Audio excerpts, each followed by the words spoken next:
Alors, bonjour à toutes et à tous. Bienvenue à cette présentation sur la jurisprudence en immobilier commercial.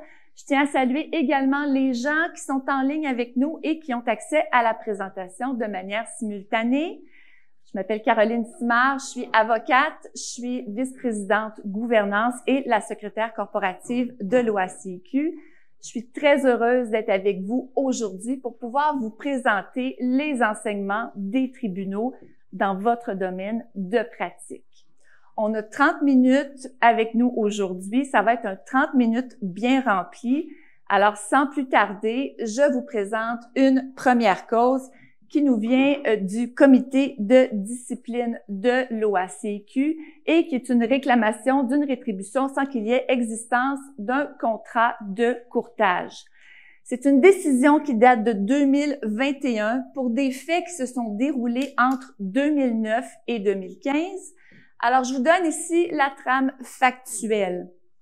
En 2009, on a le vendeur d'un immeuble commercial qui rencontre un courtier immobilier commercial, le courtier Boire. On est dans la décision OACIQ contre Boire ici, qui est l'intimé en la présente instance. Il y a des discussions. Le vendeur veut relocaliser son entreprise, se cherche également un nouveau terrain et veut vendre son immeuble. Suite à ces discussions, en mars 2010, il y a conclusion d'un contrat de courtage écrit dont l'échéance est fixée au 31 mai 2010 et qui prévoit une commission de 5% du prix de vente. Il n'y aura aucune transaction qui va être réalisée à l'intérieur de ce contrat de courtage. Toutefois, à compter de mai 2010, il y a plusieurs discussions qui vont avoir lieu entre le courtier Boire et le vendeur pour conclure un autre contrat de courtage, mais il n'y en aura pas d'autres. Ces discussions-là ne vont pas aboutir. En mars 2013, il y a un acheteur qui acquiert l'immeuble qui est adjacent à la propriété du vendeur et le courtier Boire mentionne alors au vendeur que cet acheteur pourrait être intéressé par sa propriété. En mars 2015, le vendeur vend directement à cet acheteur, donc, son immeuble qu'il avait mis en vente initialement avec le courtier Boire. En avril 2015, donc un mois plus tard, l'agence facture le vendeur pour la vente de l'immeuble alors que le contrat de courtage est échu depuis 5 ans. Dans ce dossier-là, ce qui est important de mentionner, en fait, c'est une note, là. Il y a une poursuite civile également pour laquelle il va y avoir eu un règlement hors cours. Alors, on n'a pas tous les détails de cette cause-là. Toutefois, la poursuite civile est distincte de la poursuite au niveau déontologique. Au niveau déontologique, ce que le comité de discipline va regarder, c'est la contravention, à une obligation déontologique en vertu de la loi sur le courtage immobilier ou de la réglementation qui est afférente. Alors, au niveau de ce qui a été mis en preuve, au niveau de l'enquête, alors le courtier est venu dire effectivement, j'avais un contrat de courtage qui était valide de mars à mai. Effectivement, on a négocié pour en conclure un nouveau. C'est moi qui ai présenté l'acheteur au vendeur et le vendeur a profité de cette information pour avoir des discussions à mon insu pour pouvoir conclure la vente sans que je puisse toucher la commission. Le directeur de l'agence, quant à lui, a dit, même s'il n'y avait pas de contrat de courtage, même si le contrat de courtage était échu, il y a un lien entre le contrat de courtage de 2010 et la vente de 2015. De plus, en commercial, on n'a pas besoin d'avoir un contrat de courtage écrit. Alors, selon vous, est-ce que l'obligation d'avoir un contrat de courtage écrit pour réclamer une rétribution est applicable aux transactions commerciales?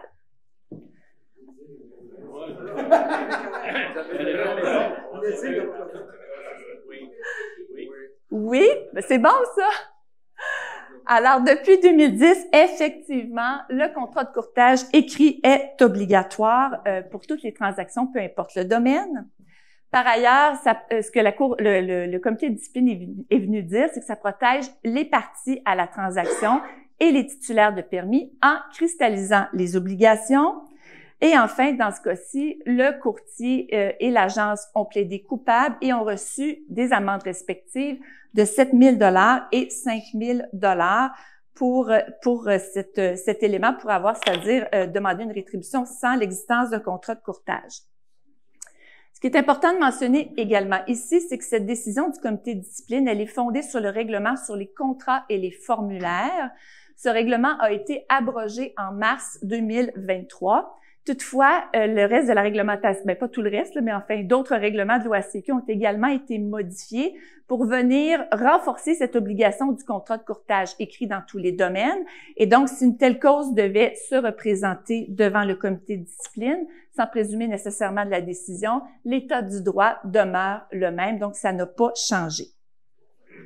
Je vous amène dans une autre cause qui a eu lieu devant le... Oui? Excusez-moi, juste avant de tomber dans une autre cause, qu'en est-il du contrat d'achat qu'on a au niveau résidentiel dans le côté commercial?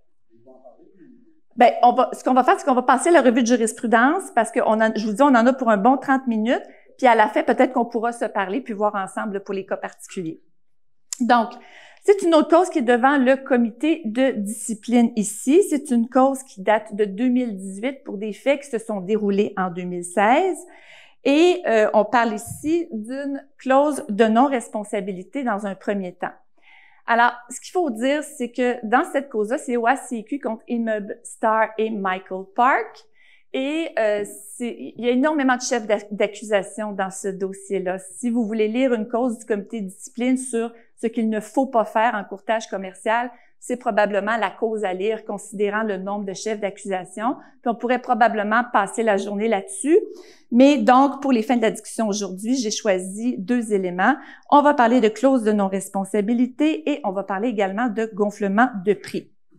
Alors, au niveau de la clause de non-responsabilité, c'est un dirigeant d'agence qui remet à un acheteur potentiel une fiche descriptive qui contient une clause de non-responsabilité que vous voyez ici à l'écran et qui dit que les renseignements ci-dessus ont été donnés par le propriétaire vendeur et sont au meilleur de notre connaissance. Cependant, nous ne pouvons assumer aucune responsabilité pour une erreur ou une omission. Et ce que M. Park est venu dire, c'est que c'est une clause qui a été rédigée à la suggestion de l'avocat de l'agence. Alors, tout ça, ça se déroule en 2016. Juste vous donner quelques détails sur qui est M. Park. M. Park est un titulaire de permis depuis 1994. Donc, au moment des faits, en 2016, on parle d'un courtier immobilier d'expérience. Il est courtier immobilier, dirigeant d'agence. Il œuvre principalement en commercial et non seulement transige-t-il comme intermédiaire, il transige également pour lui-même, que ce soit dans l'achat ou dans la vente d'immeubles. Il affirme donc que comme c'est l'avocat qui a rédigé la clause, c'est une clause qui est légale. Selon vous, est-ce que cette clause de non-responsabilité est conforme aux obligations professionnelles des titulaires de permis? Alors, effectivement, ce n'est pas conforme. Le courtier doit vérifier les informations qu'il fournit au public et doit toujours être en mesure de démontrer l'exactitude des renseignements. C'est en vertu de l'article 5 du règlement sur les conditions d'exercice.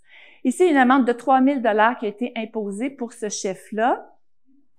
Et ce que le comité de discipline est venu dire, c'est qu'il s'agit d'une obligation impérative par l'usage du mot « doit » et de tenter de s'exonérer de sa responsabilité, ça mine la confiance du public. C'est en contravention des obligations déontologiques et de la responsabilité professionnelle et il ne pouvait pas agir ainsi à titre de professionnel de l'immeuble. On va parler maintenant du gonflement de prix, qui est un autre aspect de cette cause. Alors, on lui reprochait aussi d'avoir indiqué à la promesse d'achat un prix qui ne représentait pas le prix réel de vente convenu. Ce qui a été mis en preuve, c'est que la compagnie Sobeys avait un droit de préférence sur l'immeuble commercial et que le courtier et le vendeur le savaient. Et donc, pour éviter que Sobeys puisse égaler le prix à la promesse d'achat, ils ont donc gonflé le prix et le comité de discipline est venu dire un membre du public a été floué par ce comportement. Et donc, en vertu de 69 du règlement sur les conditions d'exercice, il y a eu préjudice pour le public et la profession. Et ici aussi, il y a eu une amende de 3 000 $ pour cette infraction. Je vous ai dit qu'il y avait plusieurs chefs dans ce dossier. Je vous en nomme d'autres. Appropriation de sommes remises par le prometteur acheteur à titre d'acompte, avoir agi comme courtier immobilier alors que le permis était suspendu, ne pas avoir remis copie du contrat de courtage au vendeur, ne pas avoir vérifié les états financiers de l'entreprise Alouette. Donc, il y en a quand même beaucoup. Et pour l'ensemble de l'œuvre, le comité de discipline a imposé une amende de 43 000 en fait total, avec une révocation du permis sans possibilité d'en demander un nouveau et évidemment a ordonné le remboursement de l'acompte qui avait été acquis sans droit.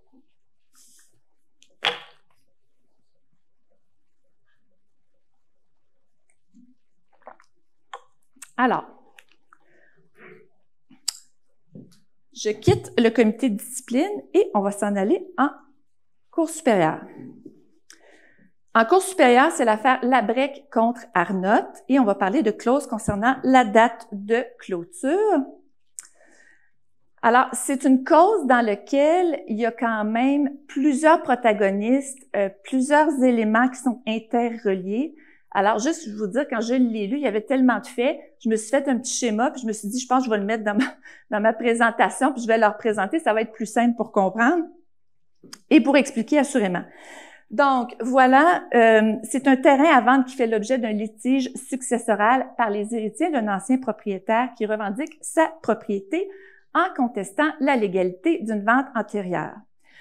Alors, pour vous expliquer, donc, on a Feu Royer, donc, dont la succession a été assumée par BMO, la société BMO comme fiduciaire de la succession, qui vend un terrain commercial à un dénommé Dolbec en 2015, qui le revend lui-même en 2016 à un dénommé Arnott.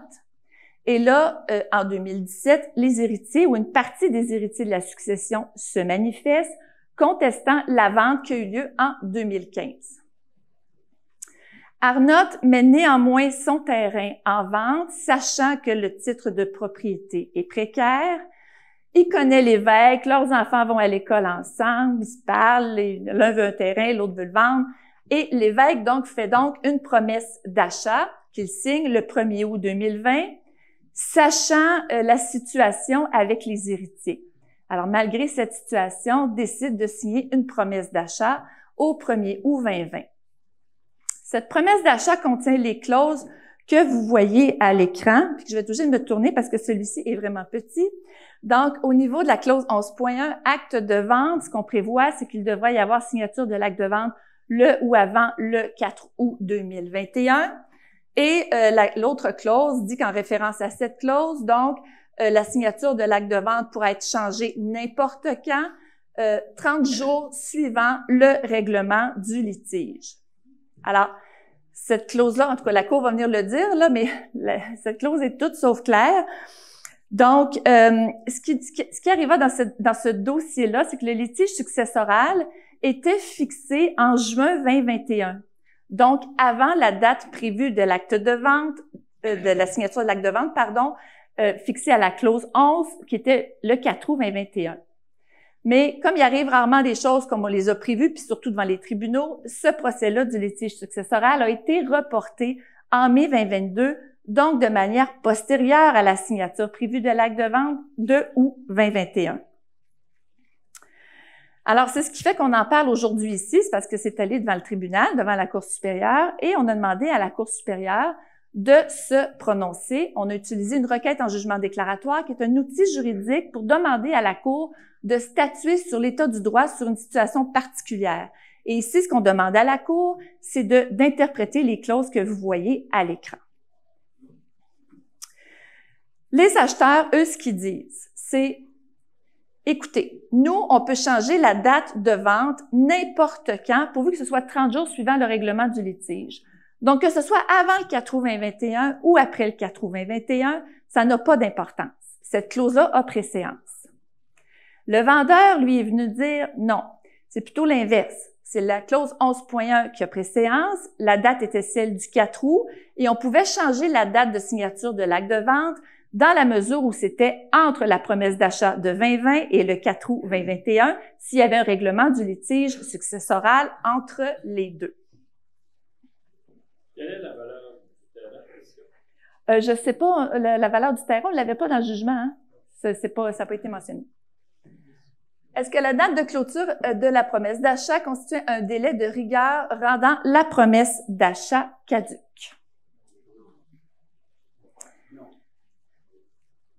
Ça dépend. C'est gris ici, là. En principe, vous avez raison, c'est pas de rigueur, ce délai-là. Toutefois, dans ce cas-ci, il a fallu que la Cour analyse l'intention des parties et le contexte du contrat. Je vais vous en reparler.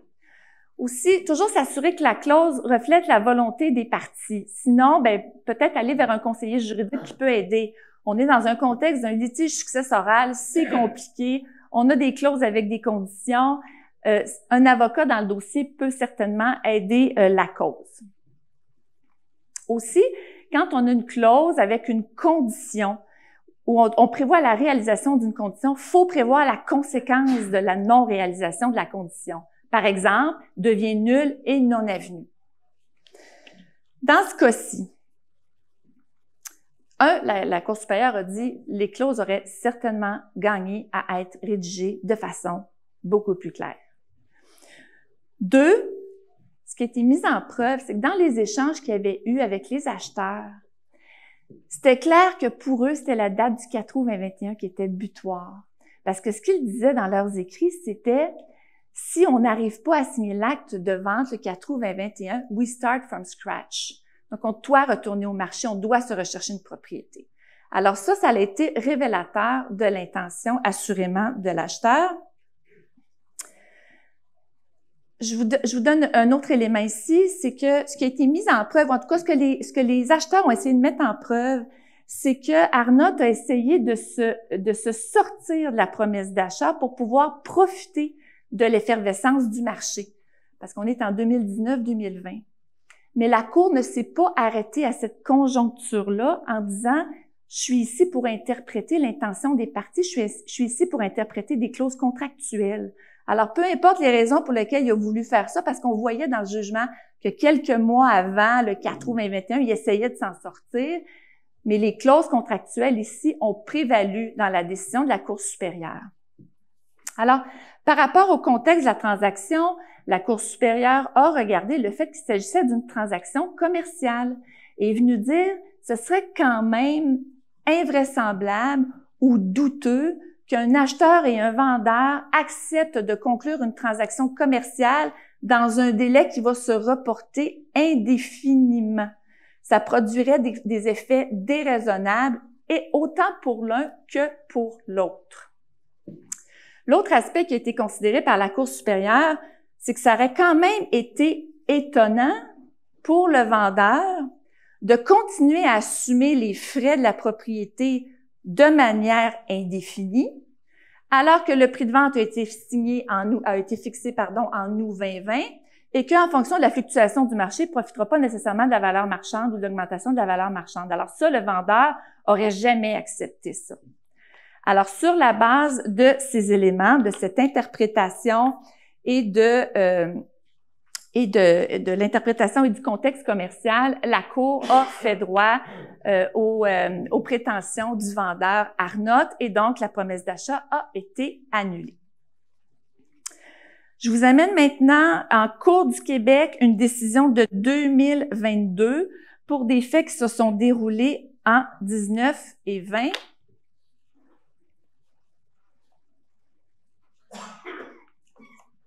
Alors, on est en février 2019. Il y a la signature d'une promesse d'achat pour l'entièreté d'une propriété commerciale qui comprend une porcherie, une pouponnière, un entrepôt avec garage, remise, production de pommiers, de maïs, incluant les bâtiments qui y sont construits. Et on fixe une date de signature de l'acte de vente au 15 janvier 2020 et il y a un acompte de 50 000 $ qui est versé à ce moment-là. Donc, pourquoi le 15 janvier 2020, on veut donner la chance aux vendeurs de pouvoir cultiver la terre une dernière année et les acheteurs, eux, veulent faire l'acquisition de plants de vignes et ça va leur donner le temps de faire ça. Un mois plus tard, on est en mars 2019, les vendeurs coupent tous les pommiers Bella Vista de la propriété. Mai 2019, il y a une visite des lieux qui se fait par les acheteurs et ils constatent deux choses. En fait, deux évidences. Un, les pommiers ont été coupés. Et deux, il y a l'existence de 3 silos, ce qui va prendre une certaine importance dans l'affaire sur le terrain. Alors, on arrive au début janvier 2020. C'est juste pour vous situer dans le temps. Il y a un accord entre les parties qui est convenu pour reporter la date de signature de l'acte de vente au 23 janvier. 2 jours avant la signature de cet acte de vente, donc le 21 janvier, les acheteurs sont informés que les vendeurs font des démarches pour vendre un des silos à un tiers. Le même jour, le notaire informe donc les vendeurs que c'est un empêchement sérieux à la vente et que les acheteurs refusent d'exclure le silo. Le lendemain, 22 janvier, donc on est la veille de la signature de l'acte de vente prévu, les acheteurs écrivent au notaire et demandent l'ajout de 3 conditions. Premièrement, on veut être dédommagé pour les pommiers.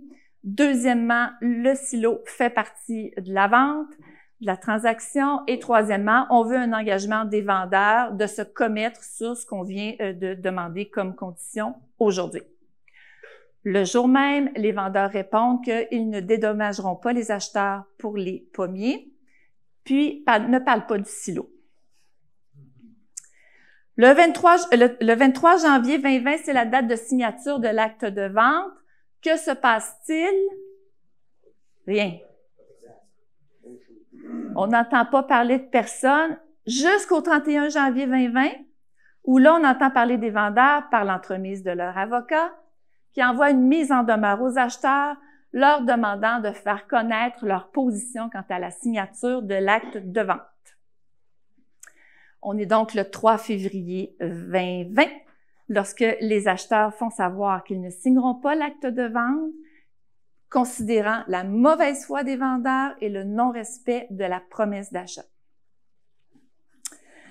1 mois plus tard, on est en mars 2020, procédure judiciaire. Je vous montre donc la promesse d'achat. Les acheteurs doivent verser un acompte de 50 000 $ si l'une des conditions de la promesse ne se réalise pas ou en cas de mauvaise foi, l'acompte sera remboursé. Sur avis écrit, l'immeuble devra être livré lors de la date d'occupation dans l'état où il était lors de l'inspection des lieux. Les vendeurs, à leurs frais, doivent entretenir le verger et la terre. Et les acheteurs deviennent propriétaires lors de la signature et vont pouvoir occuper les lieux seulement à compter du 15 mars. Selon vous, est-ce que les vendeurs ont enfreint leurs obligations prévues à la PA et les acheteurs ont-ils droit au remboursement du dépôt?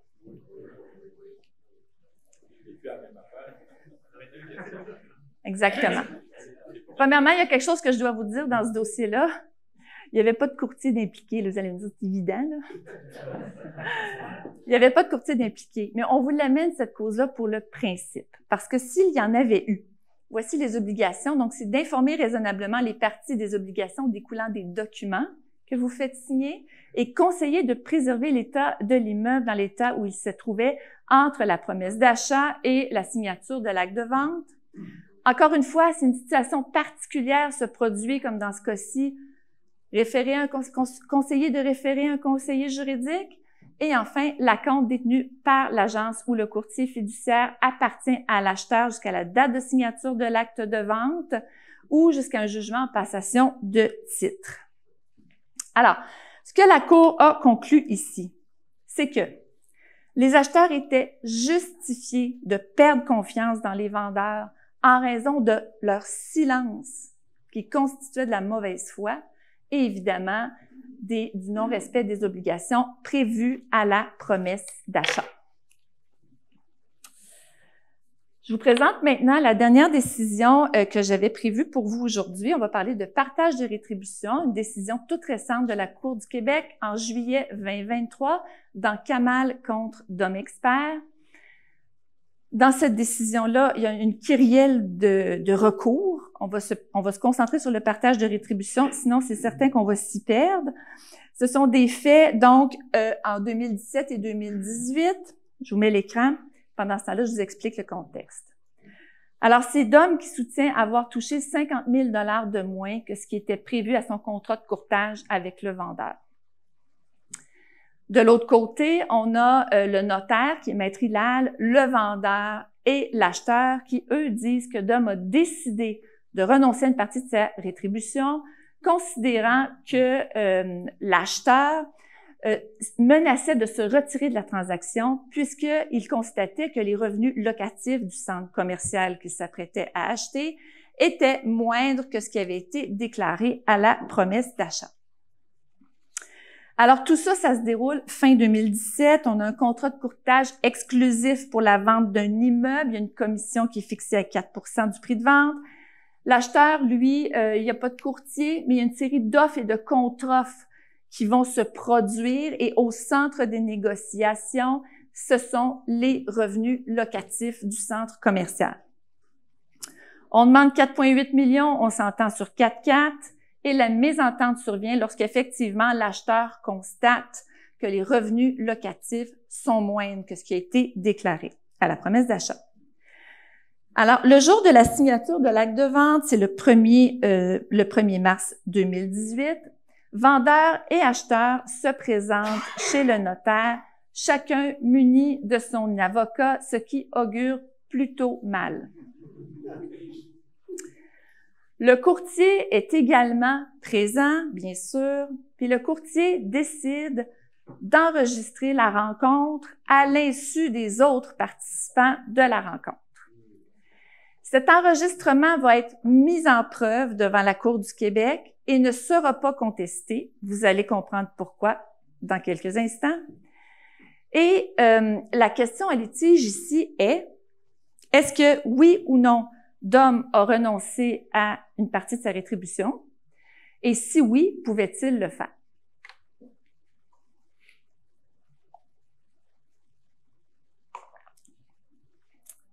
Alors, l'enregistrement est mis en preuve et qu'est-ce que l'enregistrement est venu dire? C'est que premièrement, la vente était réellement compromise. Ça allait juste pas se passer. Deuxièmement, non seulement Dom a accepté de diminuer sa rétribution ou d'en diminuer la rétribution, c'est lui qui l'a proposé. Puis il l'a proposé parce qu'il savait que s'il la diminuait pas, la transaction n'aurait tout simplement pas lieu. Par la suite, son comportement est à l'effet qu'il demande au notaire des preuves officielles pour savoir comment comptabiliser son 50 000 $ qu'il a réduit volontairement. Donc, son comportement va toujours dans le même sens. C'est ça qui est mis en preuve devant le tribunal. Et là, tout à coup, on observe un revirement dans la position du courtier et la Cour du Québec est venue dire ça va à l'encontre de ce que l'on constate au niveau du contrat, de ce qui a été mis par écrit pour la diminution de la rétribution. Ce qu'il dit, le courtier ou Dom, c'est contraire à l'ordre public, je ne pouvais pas renoncer à ma rétribution. Puis là, c'est quand même fort si on y pense, là, parce que la personne diminue sa rétribution pour pouvoir conclure la transaction. Et une fois la transaction conclue, poursuit pour aller rechercher la rétribution qu'il a accepté de diminuer pour conclure la transaction. Alors, c'est quand même fort. Et ce que la Cour a dit, c'est on rejette la poursuite parce qu'en l'absence d'une contravention à une règle d'ordre public, un courtier a le droit de renoncer à sa rétribution de façon partielle en vertu de 39 du règlement sur les conditions d'exercice. Ce qu'il est venu dire aussi, c'est il serait invraisemblable dans les circonstances qu'un courtier puisse toucher l'entièreté de sa rémunération alors que la vente aurait échoué, n'eût été qu'il l'a réduite. Alors évidemment, vous comprendrez que cette poursuite a échoué. Je vous rappelle quelques obligations, évidemment, des titulaires de permis. Vous allez les avoir dans la présentation, j'en ferai pas l'ensemble de la lecture, mais évidemment, de collaborer, d'exposer par écrit les conséquences d'un partage de rétribution et exposer les conséquences à votre client. Ensuite, c'est parce qu'il y a une répétition. Donc, évidemment, ne pas partager avec quelqu'un qui fait de l'exercice illégal et éviter d'établir ces éléments dans une promesse d'achat. Il nous reste 1 minute.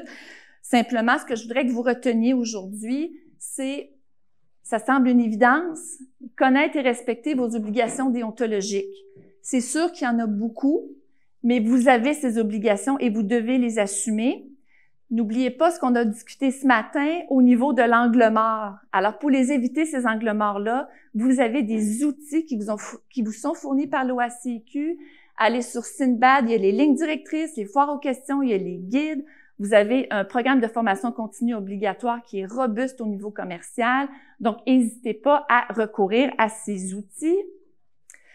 Évidemment, vous avez l'obligation de référer un conseiller juridique lorsque vous n'avez pas l'expertise pour vous prononcer. Puis ça peut être très utile également dans le contexte d'une transaction quand, évidemment, il y a un contexte litigieux ou que vous sentez litigieux. Bien comprendre les besoins du client. Donc ça, c'est toujours la règle de base, mais effectivement, pour que lorsque l'on rédige une clause, comme on a vu tantôt, bien que ça reflète bien l'intention et de prévoir toutes les conditions nécessaires pour la réalisation. Et enfin, tout ça, tout ce qu'on discute aujourd'hui, tout ce dont je viens de vous présenter dans ces 5 causes, pourquoi on fait ça? C'est pour préserver la confiance du public. Préserver la confiance du public dans la profession que vous représentez, dans la profession que vous êtes. Alors voilà, je vous remercie infiniment pour votre attention. Ces 30 minutes qui ont passé bien vite. C'était très agréable. Merci infiniment.